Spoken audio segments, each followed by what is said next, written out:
خاص طور پر ماں باپ سامنے ہوں تو دیکھو ہاتھ جوڑتا ہوں، ماں باپ کے لیے تکلیف نہ بننا۔ میرے نبی سے پوچھا گیا یا رسول اللہ قیامت کب آئے گی؟ آپ نے فرمایا تو اللہ کو پتہ ہے۔ تو اس نے پوچھا کوئی نشانی بتا دیں، نشانی؟ تو یہ بچیاں غور سے سنیں۔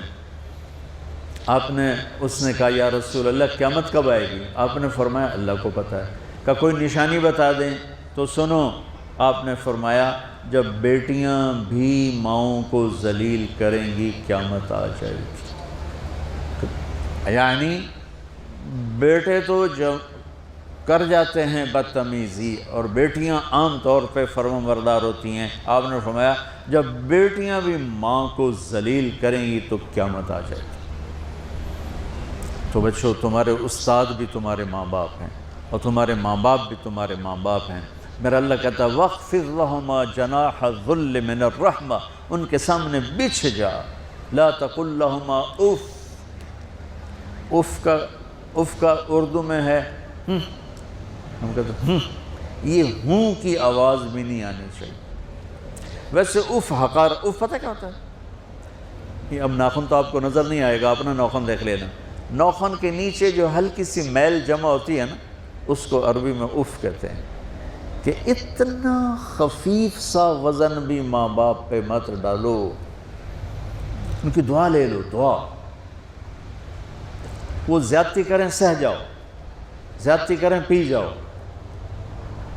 اللہ کی غیبی مدد سے جو تمہارے کام ہوں گے وہ تمہاری ڈگریوں سے نہیں ہوں گے۔ ڈگری تو ایک کاغذ کا پرزہ ہے، اس پہ نہ تمہاری تقدیر لکھی ہے نہ تمہارا نصیب لکھا ہے۔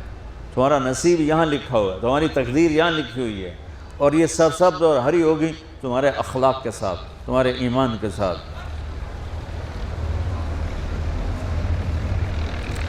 موسیٰ علیہ السلام نے پوچھا یا اللہ میرا جنت کا ساتھی کون ہے؟ تو اللہ تعالیٰ نے کہا وہ جو کسائی ہے فلاں وہ تیرا جنت کا ساتھی۔ موسیٰ علیہ السلام اس کو دیکھنے پہنچ گئے، دیکھا تو ایک کسائی بیٹھا چوکڑی مار کے گوشت کاٹ کاٹ کے بیچ رہا ہے۔ وہ بڑے حیران ہوئے، اے میرا جنت کا ساتھی کیوں بن گئے؟ جب وہ اپنے سودا بیچ چکا تو ایک گوشت کا ٹکڑا اٹھا کے اس نے ڈالا تھیلے میں اور چل پڑا۔ موسیٰ علیہ السلام بھی ساتھ ہو گئے۔ موسیٰ 4 بڑے نبی ہیں، نوح، ابراہیم، موسیٰ، عیسیٰ، اور ان سب سے بڑے ہیں محمد مصطفیٰ صلی اللہ علیہ وسلم۔ وہ گھر پہنچا تو موسیٰ علیہ السلام بھی اجازت دے کے اندر آ گئے۔ اس نے جا کے وہ گوشت کے ٹکڑے بنائے اور سالن پکانا شروع کیا۔ آٹا گوندھ کے رکھ دیا، سالن تیار ہوا، آٹا نرم ہوا، روٹی بنائی، تھالی میں رکھا روٹی سالن، اور ایک بڑھیا اپنی چارپائی پر ایسے لیٹی پڑی تھی، یوں کر ٹانگیں سکڑی ہوئی اور ہاتھ یوں ایسے کر۔ تو اس نے اس کو ہلایا، ماں جی روٹی کھا لو۔ تو اس کو یوں ہاتھ کا سہارا دیا اور لقمے بنا کے کھلاتا رہا، یہاں تک کہ اس نے کہا یعنی بس۔ تو پھر اس نے اس کا منہ صاف کیا۔ جب لٹانے لگا تو وہ کچھ بولی، موسیٰ علیہ السلام دور تھے تو سن نہیں سکے، اس کی بڑبڑاہٹ تھی۔ تو جب وہ فارغ ہوا تو موسیٰ علیہ السلام نے فرمایا میرے بھائی یہ کون ہے؟ کہا جی میری ماں ہے، میں کسائی ہوں، میں صبح اس کی ساری خدمت کر کے جاتا ہوں، پھر شام کو جب آتا ہوں تو پہلے سارا اس کا کام کرتا ہوں، پھر بچوں کو دیکھتا ہوں۔ تو موسیٰ علیہ السلام نے فرمایا یہ کچھ کہہ رہی تھی جب تم اسے لٹا رہے تھے؟ تو کہنے لگا جی بس ماں جو ہوئی، کہنے کو اس نے کیا کہنا ہے، جب بھی اس کی خدمت کرتا ہوں تو مجھے کہتی ہے اللہ تجھے جنت میں موسیٰ کا ساتھی بنا ہے۔ میں تا جی کسائی کم نہیں اور وہ موسیٰ کلیم، میری کیڑی اوقات ہے۔ موسیٰ علیہ السلام کی آنکھوں میں آنسو آ گئے کہ تیری ماں نے تیرا کام بنا دیا۔ تو بچوں اپنے ماں باپ کی ہائے نہ لو، دعا لو۔ اور ماں باپ سے کہتا ہوں اولاد کو عزت دو، بے عزت نہ کرو۔ جو کبھی ماں باپ بیٹھے کوئی نہیں، بہت تھوڑا تم سارے بچے بیٹھے ہو، لیکن یہ آواز جائے گی کیمرے کے ذریعے۔ ماں والدین سے کہتا ہوں اپنے بچوں کو عزت دو، عزت نفس کو۔ تم کل کو باپ بننے والے ہو، تمہاری کل شادیاں ہونے والی ہیں، یہ ماں بننے والی ہیں، تم باپ بننے والے ہو۔ اللہ کے واسطے یہ جو ہمارا تعلیمی نظام ہے اس نے ہمارے بچوں کو پاگل کر دیا ہے۔ 3 سال کے بچے کے اوپر بستہ لادنا، یہ اس کو تباہ کر دینا ہے۔ اس کے سارے نیورون ہی جل جاتے ہیں. اور 3 سال کے بچے کو ماں کی گود چاہیے، اسکول نہیں چاہیے. میرے نبی نے کہا 7 سال تک نماز بھی نہ کہو تو کیا کرو، وقت دو، محبت دو، عزت دو، احترام دو. 7 سال میں ہر شے بھر جائے گی، پھر واپس تمہیں کرے گا، ساری زندگی تمہیں واپس کرے گا. ہمارے آج کل کے جو نوجوان والدین ہیں، ایک تو ان پر اسکول کا فوبیا سوار ہے، دوسرے سے موبائل کا عذاب سوار ہے.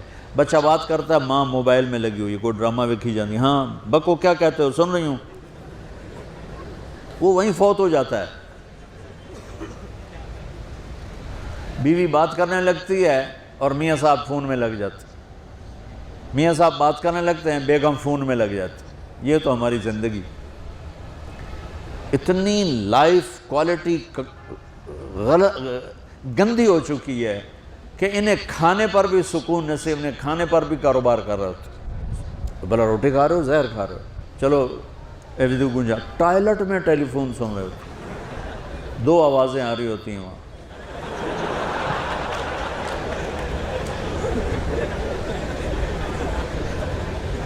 کچھ اپنے نبی کی زندگی کو سیکھو، اعتدال. میرے نبی سے عبد الخالق کی تو ایک چھوٹی سی یونیورسٹی ہے، میں بہت بیزی ہوں. میرے نبی کے سر پہ 7 بر اعظم کے انسان اور جنات اور قیامت تک آنے والی نسلیں تھیں، اور میرا نبی بچوں کے لیے روزانہ وقت نکالتے تھے. اور وقت کیسے نکالتے تھے؟ ان کے لیے گھوڑا بن جاتا، ہاتھ پاؤں زمین پہ ٹیک کے، کمر کو لیول کر کے، آؤ میری کمر پہ بیٹھو. دونوں بچوں کو کمر پہ بٹھا کے حسن حسین کمر میں چکر لگا کر پھر کہتے تمہارا اونٹ کیسا ہے، جس کو اتنی ذمہ داریاں ملی ہوں. وہ وقت نکالے. یہ سبق تھا نسل کے لیے، امت کے لیے. پھر دونوں بھائیوں کو اتار کے اکیلی زینب کو بٹھا کے چکر لگاتے، جھولے جھولاتے، کشتی کراتے، خود کشتی کرتے، ان کے ساتھ کھیلتے. بچوں آپ حیران ہوں گے، حسین 6 سال کے، حسن 7 سال کے، اور 7 سال میں کوئی ایک نصیحت بچوں کو نہیں کی، بس دل دیا ان کو، محبت دی. ہر شے آج کل کے ماں کو کہ عام ایک مثال سے بات عرض کرتا ہوں جو بہت آسانی سے سمجھ میں آ جائے گی. یہ جو ٹیلی فون ہوتے ہیں، مجھے تو صرف وہ بند کرنا اور وہ آتا ہے، سننا آتا ہے، لیکن اس میں ایک بلوٹوتھ ہوتا ہے جو سنتا رہتا ہوں. اگر وہ آف ہو تو کوئی ڈیٹا شفٹ ہوگا؟ لگے رہو ساری رات لگے رہو. اسے آن کرو گے تو ڈیٹا شفٹ ہوگا. آج کل کے والدین نے اپنے بچوں کو بلوٹوتھ آف کیا ہوا اور ڈیٹا شفٹ کرنا چاہتے ہیں. وہ کیسے شفٹ ہوگا؟ وہ کبھی اوپر سے گزر جائے گا، کبھی ادھر سے گزر جائے گا، کبھی ادھر سے گزر جائے گا. شدت، سختی، ڈانٹ ڈپٹ، طنز تانے. میں نے چھوٹی عمر میں سگریٹ پینے شروع کر دی، کوئی 5-6 سال کی عمر، 6 سال کی عمر، اور اتنی عادت پڑ گئی کہ ایک دفعہ میں چھپ کے پی رہا تھا، میرے چھوٹے بھائی نے دیکھ لیا، اس کی عمر 4 سال. میں کہا طاہر میاں آئیڈیا میں نا، وہ آیا، میں نے ایک اس کو پلا دیا کہ میری شکایت نہ کر، ایک میں نے اس کو پلا دیا کہ یہ میری شکایت نہ کرے. اب مجھے سگریٹوں سے ہٹایا جا رہا ہے. کیسے کہ میری ماں نے میرے بازو پکڑے ہوئے ہیں اور میری خالہ کے ہاتھ میں چمٹا ہے اور چمٹے میں انگارہ دہکتا ہوا، اور وہ میرے یہاں پاما تیرے منہ میں پینے کا سگریٹ پینے کا. او میں نہیں پیندا. یہ ماں باپ یوں کرتے ہیں. بات آ گئی نا پھر آپ نہیں آیا، نہیں چھوڑے. وہ تو تبلیغ میں آئے تو اللہ تعالیٰ نے فضل فرمایا. اتنی چھوٹی عمر سے میں نے سگریٹ شروع کی. وہ گاؤں کے دیہاتی ماحول میں سارے پیتے تھے حکا اور سگریٹ، تو میں نے بھی شروع کر دی. تو یہ میرے منہ میں انگارہ ڈال رہی ہے. انگارہ ڈالنے سے آدمی نہیں ہٹتا ہے، وہ اور ضد میں آتا ہے. محبت دو. کل کو تم والدین بنو، باپ بنو، یہ مائیں بنے، بچوں کو عزت دو، محبت دو. میرے نبی جب حضرت فاطمہ آتی تھی ملنے کے لیے، کھڑے ہو جاتے تھے. بستر پر بیٹھے ہیں، زمین پر بیٹھے ہیں، کرسی پر کھڑے ہو جاتے، اور آگے بڑھ کے فاطمہ کا ہاتھ پکڑتے، پھر یوں چومتے، بوسہ لیتے، پھر ہاتھ پکڑے آ کر چارپائی پر بٹھاتے، اس کے بعد خود بیٹھتے تھے. اتنا پروٹوکول اولاد کو دو گے تو پھر وہ واپس آئے. یہ ساری آپ کی اولاد ہے، یہ تمہارے باپ ہیں اور تمہارے اصلی ماں باپ ہیں. ان کو عزت دو. یہ ایک چیپٹر میں نے تمہیں آنے والے فیوچر کے لیے دیا ہے کہ اللہ تمہارے گھر آباد کرے. تو یاد رکھنا، گھروں کی آبادی کا تعلق شکل صورت سے نہیں، ڈگری سے نہیں، پیسوں سے نہیں، سونے چاندی سے نہیں، اللہ کی قسم صرف آپ کے اخلاق کے ساتھ۔ اگر آپ کے اخلاق اچھے ہوں گے آپ کا گھر ہمیشہ آباد رہے گا۔ اگر آنے والی لڑکی کے اخلاق اچھے ہوں گے گھر ہمیشہ آباد رہے گا۔ اگر زبان کا بول زہریلا ہو گیا زندگی برباد ہو جائے گی۔ آج ایک آدمی آیا اپنی بوڑھی والدہ کو لے کے، وہ والدہ بیچاری بیمار تھی، بوڑھی تھی۔ مجھے کہنے لگا میری والدہ ہیں بیچاری پریشان ہیں، اب ان کو وہم ہو گیا ان پہ کوئی جادو تو نہیں ہو گیا ہے۔ میں نے اس کی والدہ کو دیکھا، بہت تکلیف میں تھی بیچاری، گھٹنوں کی تکلیف اور بڑھاپے کی تکلیف۔ تو میں نے اس نوجوان کو دیکھا، میں نے کہا یار آپ ان کی خدمت کر رہے ہو؟ کہہ رہے میں اکیلا ہی ہوں خدمت کرنے والا، میرے لیے نا اپنے جذبات پہ قابو رکھنا مشکل ہو گیا۔ تو میں نے اس کے کندھے پہ ہاتھ رکھا۔ ظاہر انسان تنگ آ جاتا ہے نا، ایک بوڑھی ماں کی 24 گھنٹے کی، اور میری اس کی ماں کی حالت کو دیکھ کے مجھے اندازہ ہو گیا کہ اس کی خدمت آسان نہیں ہے، اس کی سننا بڑی مشکل ہے۔ ظاہر بوڑھا ہے بیچارہ، بوڑھا تو بولتا رہے گا، اور اس کو چاہیے کہ کوئی سنے، اتنا دیر سننا پھر اس کو برداشت کرنا۔ تو میں نے اس کے کندھے پہ ہاتھ رکھا، میں نے کہا میرے بھائی ایک سیکنڈ جو آپ برداشت کر رہے ہو نا، ایک سیکنڈ خدا کی قسم حج اور عمرے سے بہتر ہے۔ اس کو ہلکا نہ سمجھنا، اس کو بوجھ نہ سمجھنا، اللہ بہت نوازے گا تمہیں اس خدمت پہ۔ دنیا میں کچھ ہو سکتا ہے بزنس کا لاس ہو جائے، جو ٹائم دکان پہ بیٹھنے کا تھا وہ بھی کس کو دے رہا ہے؟ میں نے کہا اللہ کی نظر میں یہ خدمت ہلکی، دنیا میں اس پہ کخ بھی نہیں ملے گا۔ تبھی انگریز اس سے پہلے ہی اولڈ ہوم میں جمع کرا دیتا ہے، کیونکہ ماں نے جو قربانی دی ہے نا تمہارے لیے وہ اس سے بڑھ کر ہے۔ وہ بھول جاتا ہے انسان، اور اس پہ کوئی موٹیویٹ کرنے کے لیے تیار نہیں ہے۔ وہ فادر ڈے اور مدر ڈے مناتے ہیں بس سال میں ایک دفعہ۔ قرآن کو پتہ ہے کہ انسان اپنے محسنین کو سب سے پہلے بھولے گا، کیونکہ ان سے جتنا فائدہ اٹھانا تھا اٹھا لیا، اب اس سے نہ کوئی فیکٹری چلے گی نہ معیشت مضبوط ہوگی۔ گورا سارا فوکس کس کو کر رہا ہے؟ کنٹری مضبوط ہو جائے، ہے بھائی، بزنس اچھا ہو جائے۔ اللہ کو پتہ ہے ان لوگوں نے تمہیں جنا ہے۔ ماں نے، قرآن کیا کہہ رہا ہے؟ حملتہ امہ کرہن ووضعتہ کرہا، اس ماں نے تمہیں تکلیف سے پیٹ میں اٹھایا اور تکلیف سے تمہیں جنا ہے۔ وحملہ وفصالہ 30 شہرا، اور جب دودھ پیتے بچے تھے نا 2.5 سال اپنی گود سے چپکا کے رکھا ہے اس نے، 2.5 سال، ایک سیکنڈ کے لیے الگ نہیں ہوتی تھی۔ اس وقت تمہاری معاشرے کو کوئی ضرورت نہیں تھی۔ بچے کا کوئی کردار ہوتا ہے؟ کسی کام کا نہیں ہے، پھینک کے چلی جاتی، کوئی پوچھنے والا نہیں تھا، عیدی سینٹر میں جمع کرا دیتی۔ کیسے پالتی ہے، کیسے سینے سے لگا کے رکھتی ہے، اور کتنا بڑا رشتہ ہے ماں کا بھائی۔ دنیا میں اس سے بہترین رشتہ اللہ نے کسی کا خدا کی قسم بنایا نہیں ہے۔ اس سے بہتر محبت کی اور خدمت کی مثال ملتی نہیں ہے دنیا میں، جتنی ماں اپنے بچے کے لیے کرتی ہے۔ اپنے ہی باڈی سے نکلا ہوا دودھ اسے پلاتی ہے، اپنی باڈی خرچ کرتی ہے اس کے اوپر۔ آپ کی باڈی بھی اس کی باڈی سے بن رہی ہے، آپ کو شیلٹر بھی دے رہی ہے، اور پھر ساری زندگی روٹیاں پکا پکا کے کھلاتی رہتی ہے۔ کوئی ملازم رکھ کے دیکھ لو، ایک دن پکائے گا، 2 دن پکائے گا، تنخواہ مانگنے آئے گا، پھر اس سے غرض نہیں ہوتی کہ آپ کھا بھی رہے کہ نہیں کھا رہے۔ نہیں کھاؤ گے تو تکلیف ہوتی ہے اس کو بھائی، انتہا ہوتی ہے خدمت کی۔ 10 سال 20 سال جب تک شادی نہیں ہو جاتی نا، کون کھلاتا ہے؟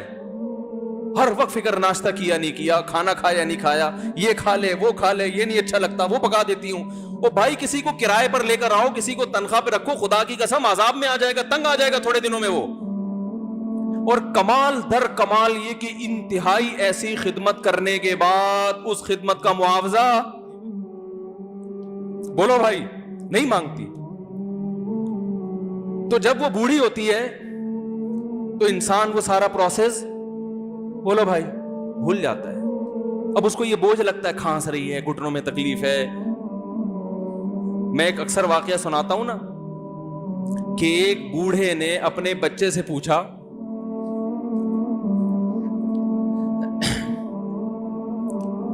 ایک بوڑھے باپ نے اپنے بچے سے پوچھا کہ بیٹا یہ دیوار پہ کیا بیٹھا ہوا ہے؟ تو بیٹے نے کہا کوا. کیا کہا؟ کوا. بوڑھے نے پھر پوچھا. آج کی جو ینگ جنریشن ہے نا وہ اپنے باپ کی زیادہ سوالات برداشت, بولو نا, وہ خدا کی قسم سارا دن موٹیویشنل اسپیکر کو سنتی رہے گی نا, پھر بھی اپنے باپ کی بات اس کو برداشت نہیں ہوگی. دم ہی نہیں ہے اس میں, معاشرے کی اصلاح ہے ہی نہیں. تو اس بوڑھے نے کہا کہ بیٹا یہ کیا ہے, یہ کیا ہے؟ تو بیٹے نے کیا جواب دیا؟ کوا. دوبارہ اس نے پوچھا بیٹا یہ کیا ہے؟ بیٹے نے کیا کہا؟ کوا. تیسری دفعہ پوچھا تو کوئی بہت ہی شریف خاندان کا بیٹا تھا تو تیسری دفعہ میں سوال برداشت کر گیا. ورنہ آج نوجوان کے پاس بوڑھے باپ اور بوڑھی ماں کو برداشت کرنے کا حوصلہ نہیں ہے. 2-3 سوالات پر ہی آگ بگولا ہو جاتے ہیں.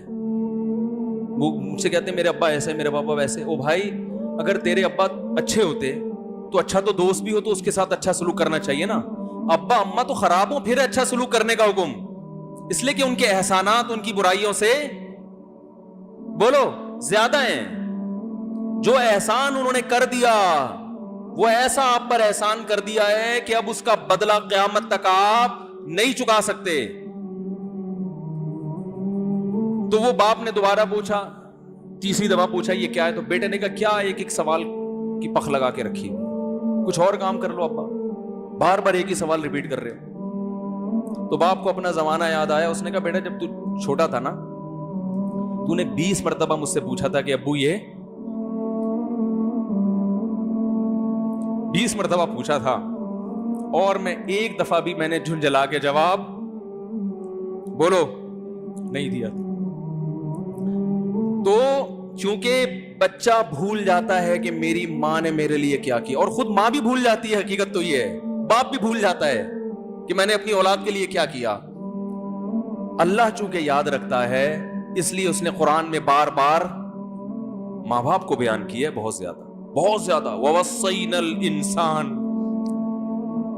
فرمایا آرڈر نہیں دے رہا, حکم نہیں دے رہا, وصیت کر رہا ہوں. جیسے کوئی مرتے ہوئے دنیا سے جاتا ہے نا ایسے وصیت کر رہا ہوں, حکم نہیں. وصیت حکم سے بڑھ کر چیز ہے کہ ان کو نہیں بھولنا ہے, تم نے ان کو نہیں بھولنا ہے. تو یہ کون سے اچھے لوگ ہیں بھائی جو خدا کو بھی نہیں یاد رکھا انہوں نے اور اپنے پیرنٹس کو بھی نہیں. تو کسٹمر کو سے اچھے اخلاق سے بات کر کے یہ کون سے اخلاق ہو گئے. تو میرے ویسے جذبات میں نے نا اس کی ماں کو دیکھ کے اس جوان آدمی کے میں نے کندھے پہ ہاتھ رکھا, لیکن چونکہ مجھ سے بولا ہی نہیں گیا, ٹھیک ہے نا, مجھ سے تو کیفیت ایسی ہو گئی کہ بس 1-2 باتیں میں نے اس کی, میں نے کہا بھائی اس خدمت کو ہلکا, اس کو ہلکا نہ, ابھی نہیں بولا جا رہا تو آپ سوچیں جب یہ منظر تھا تو کہاں بولا جا رہا ہوگا. تو میرے لیے سب سے مشکل جو ٹاپک ہے نا وہ والدین کے حقوق پہ بات ہے, کیونکہ جذبات بولنے نہیں دیتے, ساتھ دماغ کو اپنا ہٹاتا ہوں میں. جو آج کل والدین کے ساتھ ہو رہا ہے, اپنی بیوی کو دیکھا کرو یار, کیسے پالتی ہے, کیسے پالتی ہے بچوں کو آپ کے, دیکھا کرو کیسے صبح صبح ان کے کپڑے استری کر رہی ہوگی, کیسے محبت سے ناشتہ بنا رہی ہوگی, کیسے محبت سے وین میں بٹھا رہی ہوگی. عورت کسی کے لیے بھی منافقت رکھ سکتی ہے, کسی سے بھی دشمنی رکھ سکتی ہے. اولاد کے لیے ماں سے بڑا تحفہ بولو, اولاد کے ساتھ کبھی بھی برا نہیں سوچتی. ایسا اللہ نے اس پر احسان کیا, آج وہ برداشت نہیں ہو رہی. کمبخت مرنے کے بعد غسل نہیں دے رہے ہوتے اس کو. باپ مر گیا فوراً عیدی سینٹر غسل کے لیے, ماں مر گئی عیدی سینٹر. او بھائی اب تو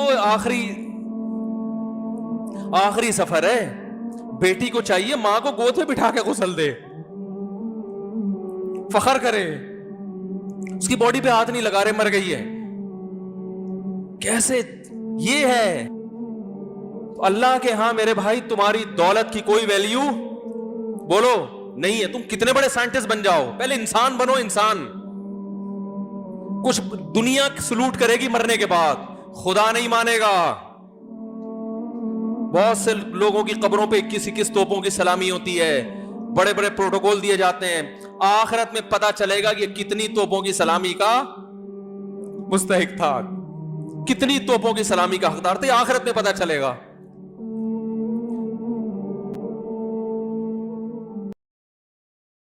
والدین کے ساتھ حسن سلوک, ان کی خدمت, ان کی دیکھ بھال, ان کی خبر گیری, ان کی دل جوئی, ان کے ساتھ ملائمت, ان سب کا حکم آیا.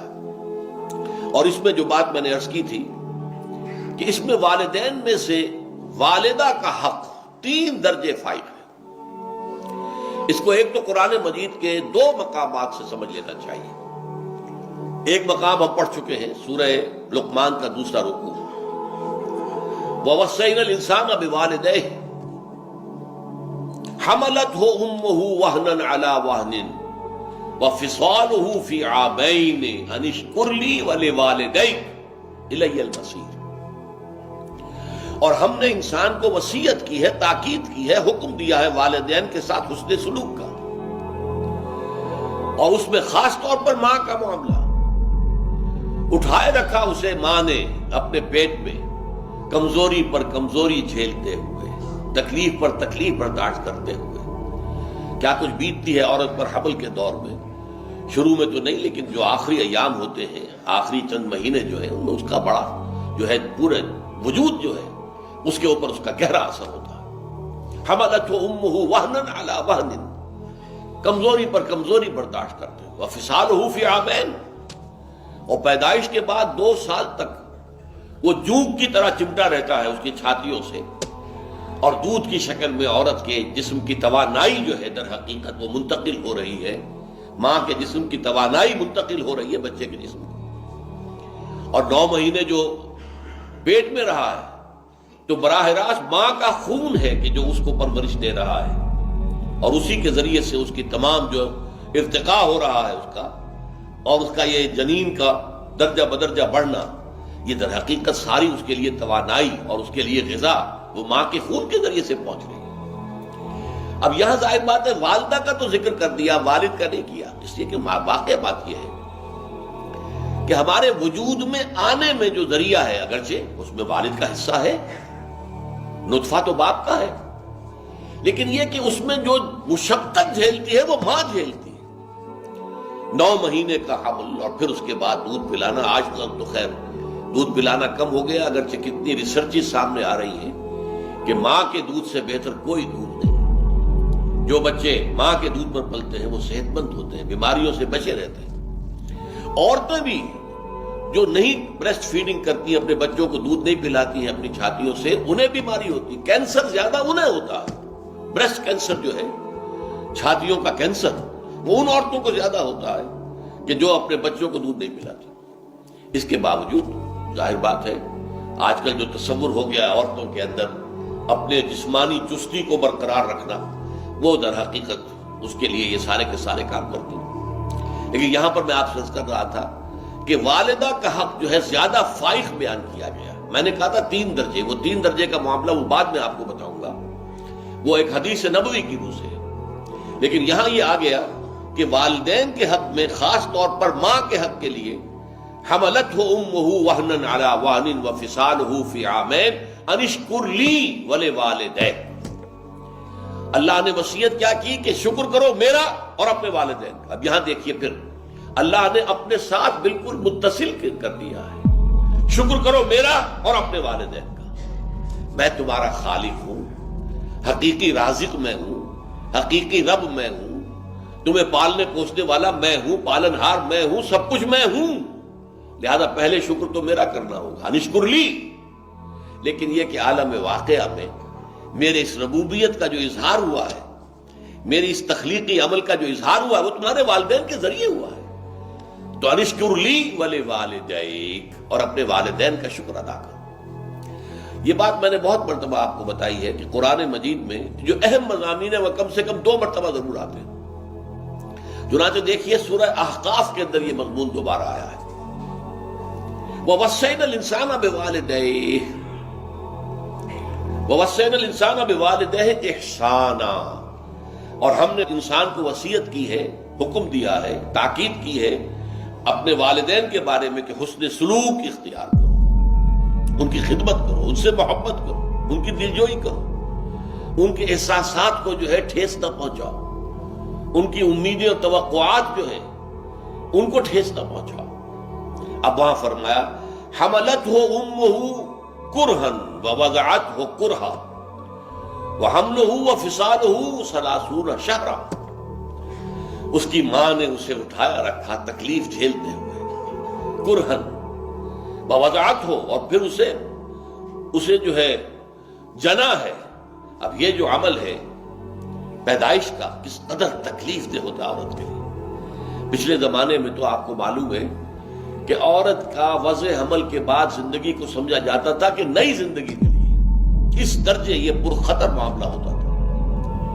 کتنی ہی ولادتوں کے معاملے میں پھر جو بخار ہو جاتا تھا، کیونکہ ہائیجین تو تھی نہیں، دائیاں آتی تھی، گندے کپڑے گندے چیتھڑوں سے کام کر رہی ہیں، اس سے یہ کہ انفیکشن ہوتی تھی.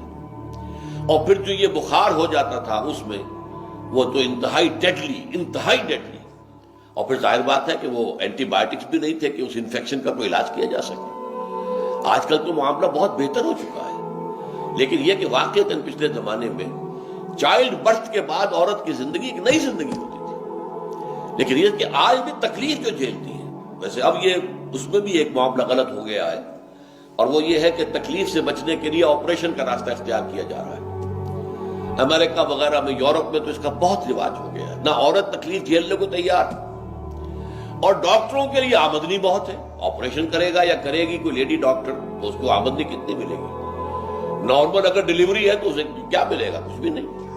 لیکن اگر آپریشن ہو گیا ہے تو اسپتال میں بھی 2-3 دن رہے گی، 4 دن رہے گی، اور اس سے آمدنی ہوگی.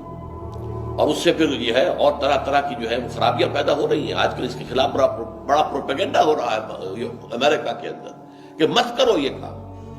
نیچرل جو برتھ ہے، جس کے لیے پروسیس اللہ نے مقرر کر دیا، اسی کو اختیار کرو. تو فرمایا وَوَصَّيْنَا الْإِنسَانَ بِوَالِدَيْهِ إِحْسَانًا حَمَلَتْهُ أُمُّهُ كُرْهًا وَوَضَعَتْهُ كُرْهًا وَحَمْلُهُ وَفِصَالُهُ 30 شهرًا، اور اس کو حمل اور پھر اس کو دودھ پلانا اور دودھ چھڑانا 30 مہینے، 2.5 سال، بلکہ اس سے بھی زیادہ کا وقت لگتا ہے. اب یہاں حدیث سن لیجئے کہ ایک صحابی نے حضور سے پوچھا کہ حضور، میرے حسن سلوک کا اولین مستحق کون ہے؟ آپ نے فرمایا تیری والدہ. میں نے پھر سوال کیا ان کے بعد کون؟ پھر فرمایا تیری والدہ. پھر سوال کیا ان کے بعد کون؟ پھر جواب یہی تھا تیری والدہ. چوتھی مرتبہ پوچھا ہے کہ پھر کون؟ تو فرمایا تیرے والد. یہاں سے در حقیقت وہ 3 اور 1 کی نسبت قائم ہوتی ہے اس حدیث کی روح سے. خدمت کا جہاں تک تعلق ہے، والدہ کی خدمت باپ کی خدمت سے 3 درجے فائق ہے فرمان نبوی کے مطابق.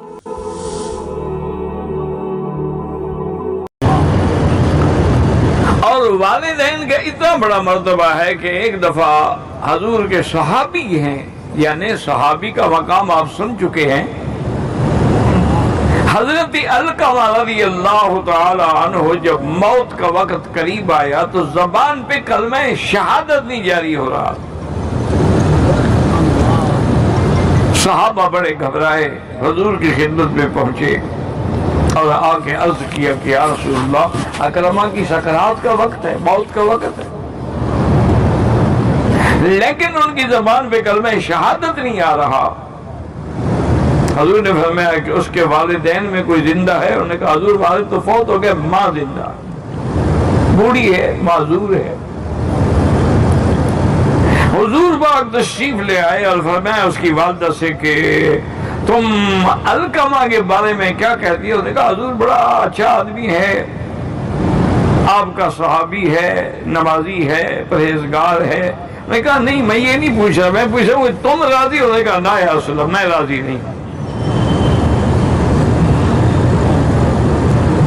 حضور نے فرمایا اس کی وجہ کیا ہے؟ اس نے کہا رسول اللہ صلی امرأتہ علیہ، وہ اپنی بیوی کو مجھ پہ ترجیح دیتا ہے، جو بات بیوی کرتی ہے وہ مانتا ہے، میرا خیال نہیں رکھتا۔ آپ نے فرمایا اس کو معاف کر دیں، اب تو اس کی موت کا وقت۔ نے کہا صاحب میں معاف نہیں کروں، اس نے اپنی بیوی کے لیے مجھے بہت تکلیف پہنچائی۔ حضور پاک نے حکمت سے صحابہ کو حکم دیا کہ لکڑی جمع کرو اور آگ جلاؤ۔ تو اس نے کہا حضور یہ آگ کیوں جلا رہے ہیں؟ فرمایا کہ علقمہ کو تمہارے سامنے میں آگ میں ڈالتا ہوں، آخرت کے عذاب سے بہتر ہے کہ دنیا کی آگ میں جل جائے۔ اب جب حضور نے یہ فرمایا تو نے کہا یا رسول اللہ ولدی وفلذۃ قبضی، وہ میرا بیٹا ہے، میرے جگر کا ٹکڑا ہے، میں اپنے سامنے اس کو آگ میں جلتا ہوا برداشت کر سکتی ہوں؟ کل گھر میں پھر اس کو معاف کر دو۔ اس نے کہا حضور آپ گواہ ہو جائے میں نے معاف کر دیا۔ صحابہ کہتے ہیں کہ بس اس کی معافی لینے کے بعد جب ہم آئے تو حضرت علقمہ کی زبان پہ کلمہ شہادت جاری تھا، اشہد ان لا الہ الا اللہ واشہد ان محمد رسول اللہ۔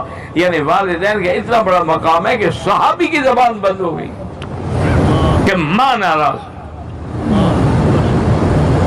اتنا بڑا حق ہے ماں کا۔ ایک آدمی نے بڑا مشہور قصہ ہے تاریخ میں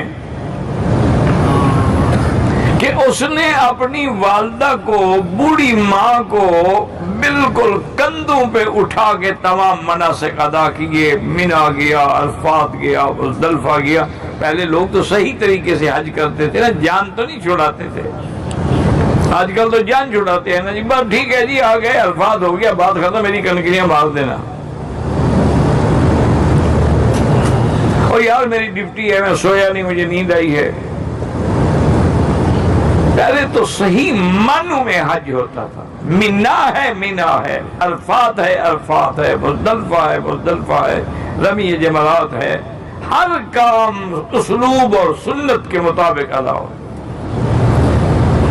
اس نے ماں کو مکے سے اٹھایا، مینا لے گیا، عرفات لے گیا، مزدلفہ لے آیا، کنکریاں مروائیں، پھر مکہ لے آیا، طواف زیارت کیا، سعی کی، پھر مینا لے گیا، سارے احکام پورے کر کے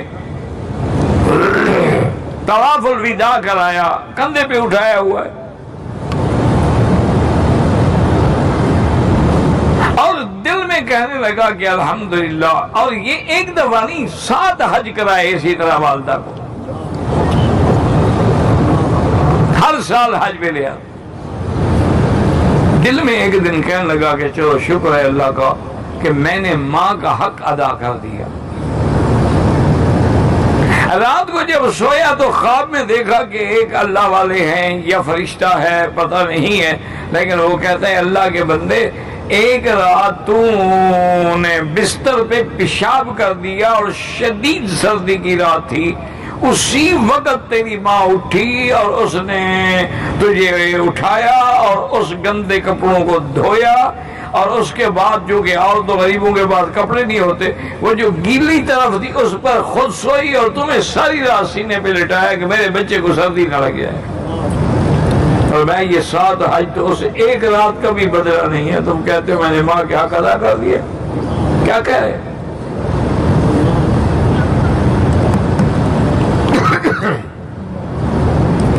اسی طریقے سے ایک آدمی حضور کی خدمت میں آیا، جوان آدمی تھا، مجاہدین کی فرشتے بن رہی تھیں، انہوں نے کہا حضور میرا نام بھی لکھے، میں اللہ کے راستے میں جہاد کرنا چاہتا ہوں۔ آپ نے فرمایا حل من ابواک حیا، تمہارے والدین زندہ؟ نے کہا یا، فرمایا فجاہد فیہما، جاؤ اپنے ماں باپ کی خدمت کرو، یہی تمہارا جہاد ہے۔ ایک آدمی یمن سے سفر کر کے آیا، حضور میرا نام لکھیں جہاد کے لیے، فرمایا تمہارا والدین زندہ؟ نے کہا جی والد تو فوت ہو گیا، ماں زندہ ہے، فرمایا جاؤ جب تک وہ اجازت نہ دے میں جہاد میں تیرا نام نہیں لکھوں۔ بخاری شریف نے واقعہ نقل کیا ہے کہ حضرت جریج جو تھے وہ ایک بہت بڑے ولی من اولیاء اللہ تھے اور وہ ہمیشہ عبادت میں مصروف رہتے تھے۔ ایک دفعہ آپ نماز پڑھ رہے تھے تو والدہ نے آوازیں دی لیکن انہوں نے نماز نہیں توڑی۔ پھر اس کے بعد ماں نے بلایا کہ میں تمہیں بلا رہی تھی، انہوں نے کہا اماں میں نماز میں مشغول تھا، سلام پھیر کے فوراً حاضر ہوا ہوں۔ ماں غصے میں آ گئی، کہنے لگی یا اللہ لا تمتہ حتی تنظر الی وجہ المومسات، یا اللہ اس کو موت نہ دینا جب تک یہ کنجریوں کے منہ نہ دیکھ لے۔ ماں نے بد دعا دے دی، بس ماں کی بد دعا لگنی تھی، چونکہ یہ قاعدہ ہے حدیث میں آتا ہے کہ 3 دعائیں ایسی ہیں جو رد نہیں ہوتی، ایک والدین کی دعا ہے اور ایک مظلوم کی دعا ہے اور ایک مسافر کی دعا ہے۔ یہ دعائیں اللہ تبارک و تعالیٰ فوراً قبول کرتے ہیں، اور جو آدمی نافرمانی کرتا ہے والدین کی اس کو سزا آخرت کے علاوہ دنیا پہ بھی مل جاتی ہے۔ اور اس کی حتیٰ کہ حضور سے کسی نے پوچھا سب سے بڑے گناہ کون سے ہیں یا رسول اللہ، تو آپ نے فرمایا سب سے پہلا گناہ ہے اشراک باللہ، اللہ کے ساتھ شرک کرنا، اور دوسرا سب سے بڑا گناہ ہے حقوق الوالدین، اپنے والدین کی نافرمانی کرنا، اور تیسرا بڑا گناہ جو ہے شہادت الزور، جھوٹی گواہی دینا۔ تو جریج ایسی عبادت میں لگا ہوا تھا، اس علاقے میں ایک بڑی حسین اور جمیل عورت تھی۔ اس نے سوچا کہ اچھا یہ اپنے آپ کو بڑا ولی اور بڑا نیک سمجھتا ہے، لازمی بات ہے یہ چھپ کے سب کچھ کرتا ہوگا، لہذا میں بھی اس کو بہکاؤں گی اور اس کو اس مقام سے چھڑا دوں گی۔ وہ آئی، حضرت سے اجازت دی کہ حضرت میں آپ کے عبادت خانے میں عبادت کرنا چاہتی ہوں، میں آپ کو بالکل ڈسٹرب نہیں کروں گی۔ حضرت نے اجازت دے دی۔ اس نے ہر ممکن ہیلا بہانہ کیا لیکن حضرت نے نظر اٹھا کر بھی نہ دیکھا، تو وہ غصے میں آ گئی اور اس نے جا کے ایک چرواہے سے اپنا تعلق جوڑا اور اس کے بعد اسی کے ساتھ حاملہ ہو گئی، اور جب حمل ظاہر ہو گیا تو اس نے اپنے علاقے میں چیخ چیخ کے کہا کہ لوگوں یہ جس کو تم نے بزرگ بنایا ہوا ہے، پیر بنایا ہوا ہے، اس نے میرے ساتھ یہ زنا کیا ہے اور یہ اس کا حمل ہے۔ بس لوگوں کا سننا تھا جناب جریج مرد آباد کے نعرے لگ گئے اور انہوں نے آ کے اس کی خانقاہ کو بھی توڑ ڈالا۔ حضرت جریج رو رہے ہیں، ان کے علاوہ ماں سوا اس کے اور کوئی چیز نہیں تھی۔ بہرحال جب وہ بچہ پیدا ہو گیا تو وہ پھر آ گئی لے کے کہ یہ تمہارا بچہ ہے، اس کو سنبھالو، اور ساری دنیا کے لوگ بھی اکٹھے ہو گئے۔ حضرت جریج اٹھے، 2 رکعت نماز پڑھی، اللہ سے دعا مانگی یا اللہ میری عزت کی حفاظت فرما، مجھے پتہ ہے مجھے ماں کی بد دعا لگی ہے لیکن میرے لیے مہربانی کر کے راستہ پیدا فرما دے، اور بچے کو انگلی لگائی اور پوچھا کس کے بیٹے ہو، تو بچہ بھی بول پڑا کہ میں تو فلاں چرواہے کا بیٹا ہوں۔ اب لوگ اتنا نادم ہوئے، شرمسار ہوئے، اور اس کے بعد انہوں نے دوبارہ ان کی خانقاہ کو بنایا، پہلے سے بھی زیادہ بہتر بنا دیا۔ انہوں نے کہا اللہ کے بندے میں نے گناہ نہیں کیا، اصل میں والدہ کی بد دعا مجھے لگ گئی، میں تھوڑی دیر انتظار کراتا رہا لیکن والدہ کی دعا ایسی تھی کہ جو فوراً لگ گئی۔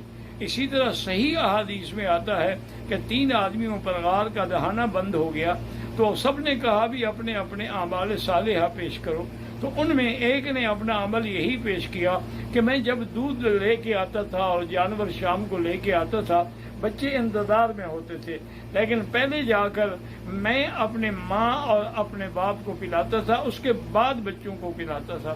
ایک دن میں آیا، اتفاق کی بات ہے کہ ماں باپ کی آنکھ لگ گئی تو میں وہ دودھ کا پیالہ لے کے کھڑا رہا، ساری رات گزر گئی، بچے روتے روتے سو گئے لیکن میں نے بچوں کو نہیں دیا۔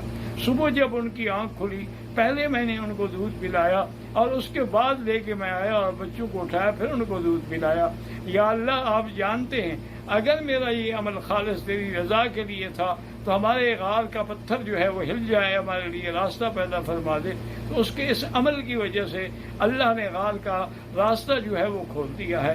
اسی طرح حضور صلی اللہ علیہ وسلم نے ایک صحابی سے فرمایا کہ اللہ کے بندے تم کیا کہتے ہو، انت و مالک لابیک، تم اور تمہارا مال جو ہے تمہارے باپ کا ہے، یہ نہیں ہے کہ تمہارے باپ کا، اس میں کیونکہ تم نے اگر کمایا ہے تو تم کس کی کمائی ہو، تم اپنے والدین کی کمائی ہو۔ تو اس لیے یاد رکھیں کہ اگر رمضان المبارک کے مہینے کے بعد پھر بھی تمہاری بخشش نہ ہوئی، جیسے کہ صحیح حدیث میں ہے حضور نے ایک ممبر کی کرسی پہ قدم رکھا تو فرمایا آمین، پھر دوسری پہ قدم رکھا تو فرمایا آمین، پھر تیسری پہ قدم رکھا تو فرمایا آمین۔ صحابہ حیران ہو گئے کہ یا رسول اللہ پہلے تو آپ نے کبھی نہیں کہا، آپ نے فرمایا جب میں نے پہلی سیڑھی پہ قدم رکھا تو جبریل علیہ السلام آئے، انہوں نے کہا جو آپ پہ نام سن کے بھی درود نہ پڑھے اللہ اس کو ہلاک کرے، تو میں نے کہا آمین۔ دوسری سیڑھی پہ میں نے قدم رکھا، انہوں نے کہا جس کے والدین ہوں یا کوئی بھی زندہ ہو اور وہ ان کو راضی کرنے کی کوشش نہ کرے، ان کی رضا حاصل کر کے جنت حاصل نہ کرے، اس کے لیے بھی ہلاکت ہے، تو میں نے کہا کہ آمین۔ تو اس نے یہ دعا مانگی، اور اس کے بعد پھر میں تیسری سیڑھی پہ آیا، اس کے لیے اس نے بد دعا کی، اور نے کہا کہ یا رسول اللہ صلی اللہ علیہ وسلم، جو لوگ رمضان کی اتنے بڑے مہینے میں اس کے باوجود بھی اپنے لیے جنت حاصل نہ کر سکیں تو ان کے لیے بھی ہلاکت ہے۔ دیگر مذاہب کے حساب سے عورت کے اوپر شراپ ہے، اور حمل سے جب وہ بچے کو جنمیں گی اور پیدا کریں گی اس کو تکلیف ہوگی، یہ اس کے لیے شراپ ہے۔ اسلام قطعی اس کو نہیں مانتا۔ اسلام کے نزدیک عورت کا درجہ حمل کی وجہ سے اونچا ہوتا ہے۔ Due to pregnancy the status of the woman is reason, اور اللہ تعالیٰ فرماتے ہیں سورہ نساء میں سورہ نمبر 4 آیت نمبر 1 میں کہ اس کوک کی عزت کرو جس نے تمہیں جنم دیا، اور اللہ تعالیٰ فرماتے سورہ لقمان میں سورہ نمبر 31 آیت نمبر 14 میں کہ ہم نے سارے انسانوں سے کہا ہے کہ اپنے والدین سے اچھا سلوک کرو، اور آپ کی والدہ، آپ کی ماں نے بہت تکلیف سے آپ کو جنم دیا اور 2 سال تک دودھ پلائے۔ اس کا ذکر سورہ احقاف میں بھی ہے، سورہ نمبر 46 آیت نمبر 15، جس میں اللہ تعالیٰ فرماتے ہیں کہ ہم نے انسانوں سے کہا ہے کہ اپنے والدین سے اچھا سلوک کرو، اور آپ کی والدہ نے، آپ کی ماں نے آپ کو تکلیف سے کوکھ میں رکھا اور تکلیف سے جنم دیا، اسی لیے اس کی اور عزت کرو۔ اسلام میں پریگننسی کی وجہ سے، حمل کی وجہ سے عورت کی عزت اور زیادہ ہے۔ اور ایک حدیث ہے صحیح بخاری کی، محمد صلی اللہ علیہ وسلم کی حدیث ہے صحیح بخاری جلد نمبر 8 کتاب الآداب چیپٹر نمبر 2 حدیث نمبر 2۔ ایک شخص محمد صلی اللہ علیہ وسلم کے پاس آتے ہیں اور پوچھتے ہیں کہ سارے جہاں میں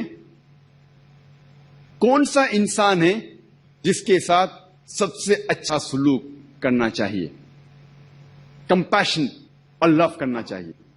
اللہ کے رسول محمد صلی اللہ علیہ وسلم فرماتے تیری ماں۔ پھر وہ شخص پوچھتا ہے اس کے بعد کون؟ پھر وہ کہتے ہیں تیری ماں۔ اس کے بعد کون؟ پھر محمد صلی اللہ علیہ وسلم پھر سے کہتے ہیں تیری ماں۔ وہ شخص پوچھتا ہے اس کے بعد کون؟ پھر محمد صلی اللہ علیہ وسلم کہتے ہیں تیرے والد، تیرا باپ، تیرا پتا۔ اس سے یہ ظاہر ہوتا ہے کہ 75% 3/4 حصہ کمپیشن، لو، عزت کا جاتا ہے والدہ کو، ماں کو۔ پاؤ حصہ جاتا ہے والد کو، پتا کو۔ مختصر سے ماں کو ملتا ہے گولڈ میڈل، سونے کا تمغہ، ماں کو ملتا ہے سلور میڈل، چاندی کا تمغہ، ماں کو ملتا ہے برونز میڈل، تانبے کا تمغہ۔ باپ کو ملتا ہے صرف کانسولیشن پرائز۔ یہ ہمارے پیغمبر محمد صلی اللہ علیہ وسلم کا کہنا ہے۔ ہم جب کتابیں پڑھتے علامہ اقبال کی زندگی کے بارے میں تو پتہ چلتا ہے کہ علامہ اقبال کے والد ایک ایسا پیشہ کرتے تھے جو ربا سے جڑا تھا، جو سود سے جڑا تھا، اور علامہ اقبال کی والدہ اسے بالکل پسند نہیں کرتی تھی۔ تو جب علامہ اقبال پیدا ہوئے،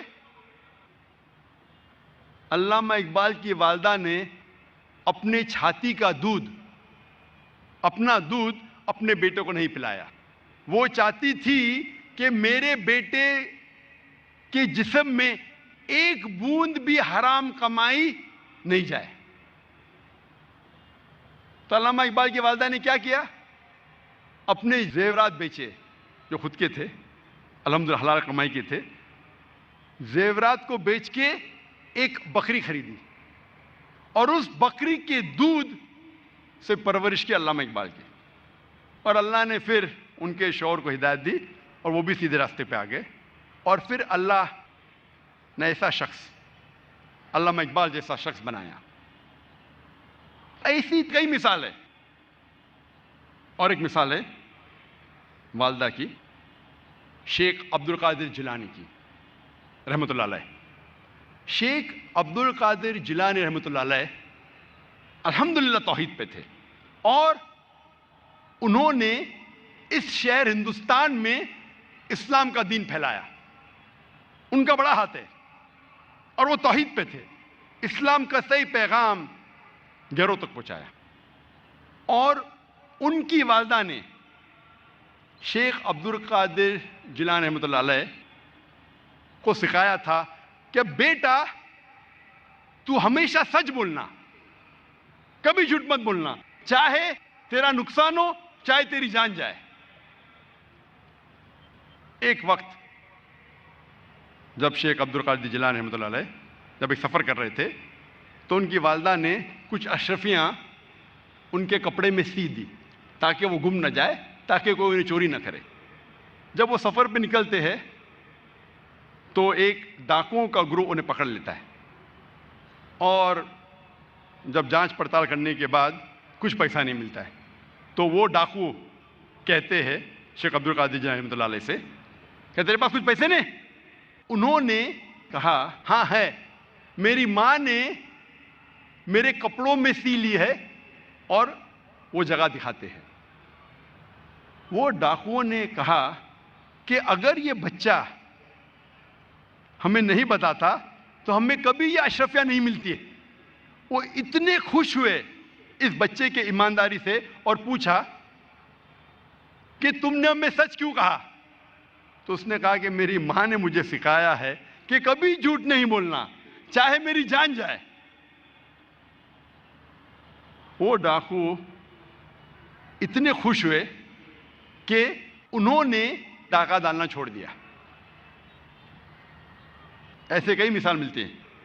جب تاریخ پڑھتے ہمیں مثال ملتی ہے تاریخ پڑھنے کے بعد، امام شافعی رحمۃ اللہ علیہ کی والدہ وہ یمنی تھی، اور ان کے والد قریش تھے، اور بچپن میں ہی ان کے والد کا انتقال ہو جاتا ہے، تو ان کی والدہ جدوجہد کرتی ہے اور امام شافعی رحمۃ اللہ علیہ کی پرورش کرتی ہے، اور ان کی خواہش تھی کہ میرا بیٹا علماء کے درمیان اپنا بچپن گزارے، اسی لیے سارا انتظام کرتی ہے اور امام شافعی رحمۃ اللہ علیہ کو مکہ بھیجتی ہے علماء کے درمیان جینے کے لیے۔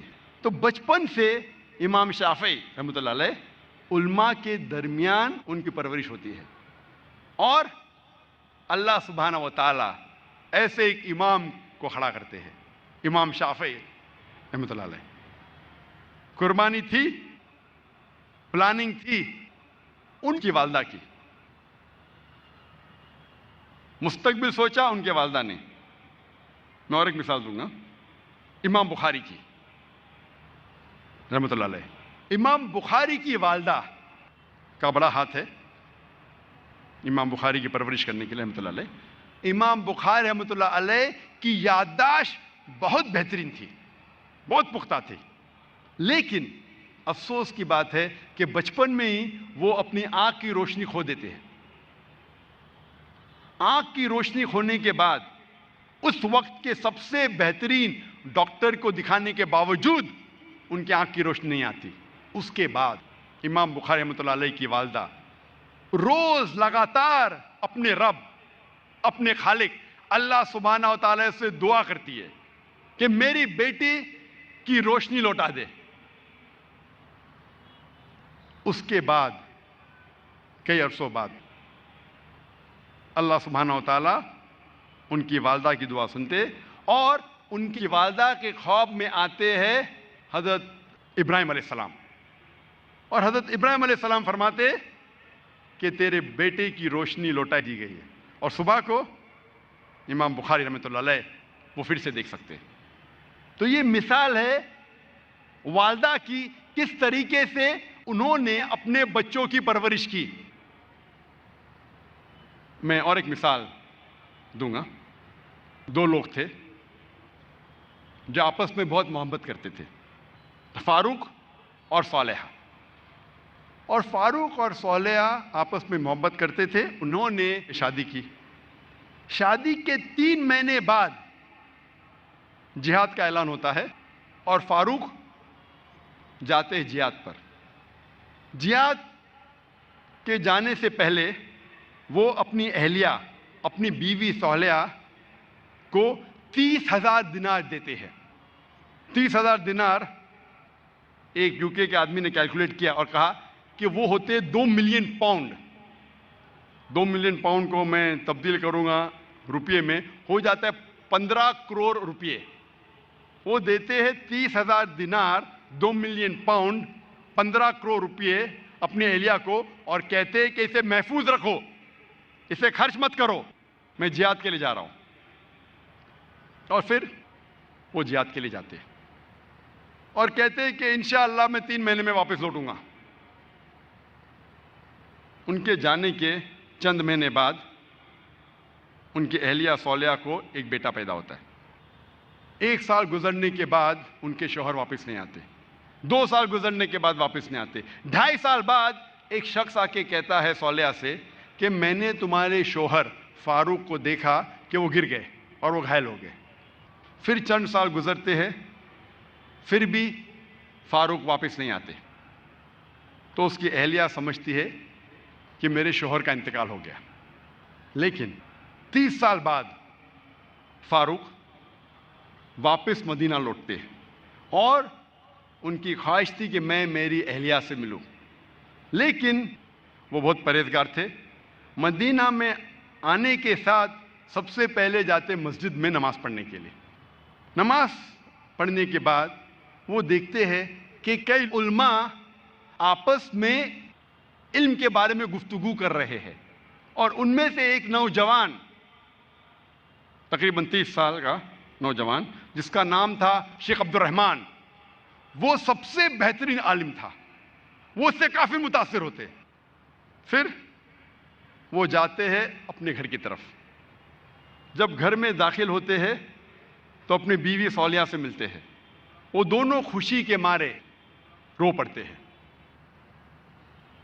اس کے بعد فاروق پوچھتا ہے کہ میرے 30,000 دینار تو محفوظ ہے نا, آپ نے اسے خرچ نہیں کیے؟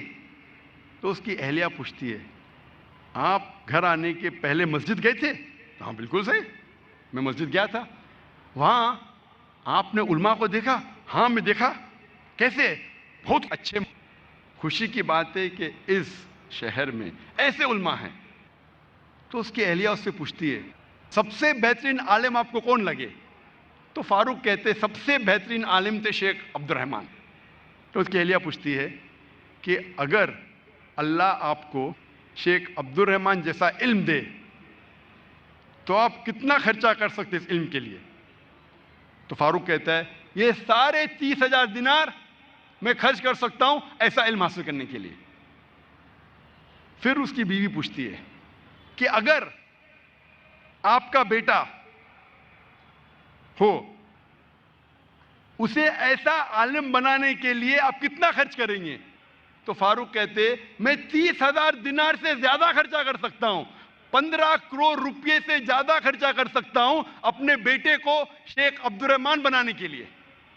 تو اس کی اہلیہ کہتی ہے آپ کے جانے کے بعد مجھے ایک بیٹا پیدا ہوا اور یہ شیخ عبد الرحمن آپ کا بیٹا ہے, اور آپ کے 30,000 دینار میں نے خرچ کیے اس کو عالم بنانے کے لیے. لا طاعت لمخلوق فی معصیت الخالق. ہم تو کسی مخلوق کی بات مانتے ہی نہیں جب اس کا معنی یہ نکلے کہ ہم خالق کی بات کی نافرمانی کر رہے ہیں.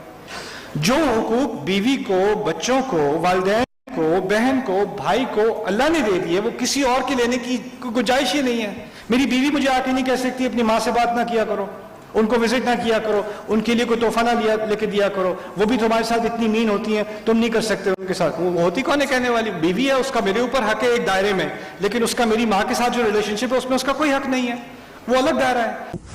آیت کا اصل موضوع تھا کیا چیزیں حرام ہیں. ما حرم ربکم علیکم, کیا چیزیں تم پر حرام ہیں. اب اس آیت کا اگر مطالعہ کریں, اللہ تشرکو بہ شیئا, شرک مت کرنا. شرک حرام ہو گیا کہ نہیں؟ سمجھ میں آتی ہے بات. اب میں تھوڑا سا اسکپ کر کے آگے پڑھ رہا ہوں. ولا تقتلوا اولادکم من املاق, اور اپنی اولاد کو قتل مت کرنا غربت کی وجہ سے. حرام ہے کہ نہیں؟ اچھا حرام ہے, ٹھیک ہے, نہیں کرنا, شرک نہیں کرنا چاہیے, اولاد کو قتل نہیں کرنا چاہیے. دوسری بات. تیسری بات, ولا تقربوا الفواحش ما ظهر منها ما بطن, بے حیائی کی حرکت مت کرنا, نہ کھل کر نہ رازداری میں چھپ کر, جو سامنے ہو جو چھپا ہوا ہو, بے حیائی کی حرکت مت کرنا, وہ بھی حرام ہے, ٹھیک ہے. ولا تقتلوا النفس التي حرم الله الا بالحق, نہ کسی ایسے انسان کو جس نے کچھ کیا بھی نہیں. انسنٹ کو کیا کہتے ہیں؟ معصوم انسان. کسی معصوم انسان کو قتل مت کرنا. قتل حرام, زنا حرام, بے حیائی حرام, اولاد کو قتل کرنا حرام, شرک حرام. یہ سب چیزیں کیا ہیں؟ حرام ہے, جو نہیں کرنی چاہیے. ایک جو میں نے چھوٹی سی بات اسکپ کی, وہ کیا کی؟ وبالوالدین احسانا, والدین سے احسان کرنا. باقی تمام کام تو ایسے تھے جو نہیں کرنے چاہیے. اور جب آپ کہیں یہ لسٹ ہے ان چیزوں کی جو حرام ہیں, حرام سے مقصد کیا ہے؟ جو نہیں کرنی چاہیے, جو ممنوع ہے, جو منع ہے. تو تمام چیزیں جن کا میں نے ذکر کیا, شرک منع ہے, اولاد کا قتل منع ہے, زنا منع ہے, کسی انسان کا قتل منع ہے, وہی ممنوعی چیزیں ہیں نا. ان ممنوع چیزوں میں دوسری بات کیا کہہ دی؟ وبالوالدین احسانا, والدین کی طرف احسان. میں کنفیوز, اس آیت میں تو وہ باتیں کرنی چاہیے تھی جو منع ہے. اس میں یہ بات کہاں سے آ گئی کہ والدین کی طرف احسان؟ یہ منع کرنے والی بات ہے یا کرنے والی بات ہے؟ یہ تو کرنے والی بات ہے. یہ عربی بلاغت کا ایک حصہ ہے جو بہت اہم ہے سمجھنے کو. یہاں یہ کہا جا رہا ہے احسان, بائی دا وے میں نے آپ سے پہلے کہا تھا احسان اردو والا احسان نہیں. اردو والا احسان کسی کو فیور کرنا, عربی والا احسان آپ کو یاد ہے میں نے کیا کہا تھا؟ آپ کا بہترین سلوک, آپ کی بہترین کوشش کو احسان کہا جاتا ہے, اسے احسان کہا جاتا ہے. اور اس آیت میں ہے والدین کے ساتھ بہترین سلوک, بہترین آواز استعمال کرنا, بہترین الفاظ استعمال کرنا, بہترین اپنا وقت ان کو دینا, بہترین اپنی اطاعت ان کو دینا, اپنی بہترین مسکراہٹ ان کو دینا, اپنا بہترین صبر ان کے سامنے دکھانا. جو کچھ کر سکتے ہو بہترین کرو تو والدین کے سامنے کرو, ماں باپ کے سامنے کرو. اور اس آیت میں ایک جس حکمت کی طرف میں اشارہ کر رہا ہوں, اللہ تعالیٰ مجھے الفاظ کی وضاحت دے. آپ اندازہ کریں ہمارے دین میں 3 درجے ہیں. ایک اسلام کا درجہ ہے, ایک ایمان کا درجہ ہے, اور ایک احسان کا درجہ ہے. جو مسلمان ہر عمل بہترین کرتا ہے وہ محسن ہے. نماز بہترین طریقے سے پڑھتا ہے, قرآن بہترین طریقے سے پڑھتا ہے, ذکر بہترین طریقے سے کرتا ہے, اللہ تعالیٰ کی یاد میں ہمیشہ رہتا ہے, وہ اسے کہا جاتا ہے محسن. یہ احسان کا درجہ ہے. ہر انسان سے کیا ہمارے دین میں احسان کی توقع ہے؟ نہیں. اگر آپ اسلام کے درجے پر بھی ہیں تو آپ فیل نہیں ہو رہے, آپ پھر بھی پاس ہیں. سمجھ رہے ہیں نا بات؟ آپ جو حلال حرام کی بات کی جاتی ہے, اگر آپ حرام نہیں کر رہے تو کم از کم آپ مجرم نہیں ہیں, آپ گناہ میں نہیں ہیں. اب ٹھیک ہے, اوپر ترقی کے درجے بہت ہیں, آپ احسان تک پہنچے وہ پہنچے, جو نہیں بھی پہنچے وہ بھی خیر ہے, کوئی بات نہیں. نہ بھی پہنچا تو کوئی ایسی بات نہیں, کم از کم مسلمان تو ہے, حرام تو نہیں کر رہا, فرائض تو پورے کر رہا ہے. سمجھ رہے ہیں نا بات؟ تو ایک مسلمان کے لیے ایک ہوتا ہے بیئر منیمم, کم از کم یہ حرکتیں مت کرنا, اور کم از کم یہ تھوڑے سے کام تو ضرور کر لو. نماز تو کم از کم ضرور پڑھ لو, زکوٰۃ تو کم از کم ضرور دے دو, اور یہ کچھ حرام چیزیں ان سے تو کم از کم دور رہ لو. باقی ترقی ہو نہ ہو وہ بات کی بات ہے. ایک بیسک چیز جو جیسے ہم 5 پلرز بھی کہتے ہیں, 5 جو بنیادی اصول ہیں دین کے, ان کے بارے میں بات ہو جاتی ہے.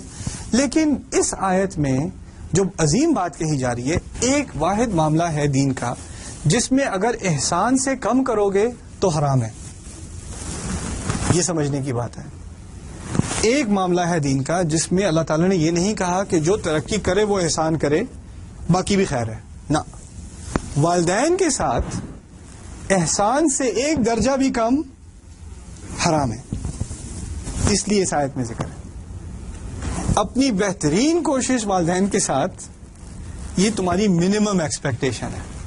منیمم, یہ میکسیمم نہیں ہے. نماز میں احسان انسان کا میکسیمم ہے, حج میں احسان انسان کا میکسیمم. تو طلب العلم یعنی علم کی طلب میں انسان جو کچھ کرے وہ احسان تک پہنچے، وہ ایک دن پہنچ جائے، اللہم اجعلنا من المحسنین، وہ دور کی بات ہے. لیکن والدین کے ساتھ احسان شروع سے، یہ نہیں کہ آپ تھوڑی کوشش کر رہے ہیں، آپ دعا کریں توفیق ہوگی تو پھر نہ نہ نہ نہ، شروع سے احسان. اور احسان نہ ہو تو حرام. سبحان اللہ سبحان اللہ، کیسی عظیم بات کر دی اللہ تعالیٰ نے. وَوَصَّيْنَا الْإِنسَانَ بِوَالِدَيْهِ إِحْسَانًا، ہم نے انسان کو یہ وصیت کی ہے، یہ نصیحت کی ہے، یہ حکم دیا ہے کہ اپنے والدین کے ساتھ اچھا سلوک کرو. اور یہ ایک جگہ نہیں، قرآن کریم میں کئی جگہ. اور اس کو اللہ تبارک و تعالیٰ نے اپنی توحید کا اقرار کرانے کے ساتھ فوراً جو پہلی بات نقل کی ہے وہ والدین کے ساتھ حسن سلوک ہے. سورہ بنی اسرائیل میں ہے نا، وَقَضَىٰ رَبُّكَ أَلَّا تَعْبُدُوا إِلَّا إِيَّاهُ وَبِالْوَالِدَيْنِ إِحْسَانًا، کہ آپ کے پروردگار نے یہ فیصلہ کیا کہ اس کے سوا کسی کی عبادت نہ کرنا، اللہ تعالیٰ کی سوا، اور والدین سے حسن سلوک کرنا. گویا ایمان لانے کے بعد، توحید پر ایمان لانے کے بعد پہلا فریضہ بندے کا وہ یہ ہے کہ اپنے والدین کے ساتھ حسن سلوک کریں. تو اسی کا حوالہ اللہ تبارک و تعالیٰ دے رہے ہیں کہ ہم نے انسان کو یہ وصیت کی کہ تم اپنے والدین کے ساتھ اچھا سلوک کرنا. اور پھر حکم تو دیا والدین دونوں کے لیے کہ ان کے ساتھ اچھا سلوک کرنا، لیکن آگے خاص طور پر ماں کا خصوصی ذکر فرمایا. حملتہ امہ کرہن ووضعتہ کرہا، کہ دیکھو تمہارے انسان کی ماں نے اس کو پیٹ میں اٹھایا مشقت کے ساتھ. تصور کرو، ہم تو مرد ہیں، کبھی گزرے نہیں اس صورتحال سے، لیکن جو خواتین حالت حمل میں ہوتی ہیں تو کیا کیا مشکلات سے دوچار ہوتی ہیں، کیسے مسائل سے دوچار ہوتی ہیں. تو حملتہ امہ کرہا، کہ ماں نے اٹھایا، اس کو پیٹ میں اٹھایا مشقت کے ساتھ. ووضعتہ کرہا، اور اس کو جنا بھی تو مشقت سے جنا. وہ تکلیف جو ماں کو بچہ جننے میں ہوتی ہے وہ وہی جانتی ہے، ہم لوگ تصور بھی نہیں کر سکتے. تو حملتہ امہ کرہا ووضعتہ کرہا، ماں نے پیٹ میں اٹھایا مشقت سے اور جنا بھی مشقت سے.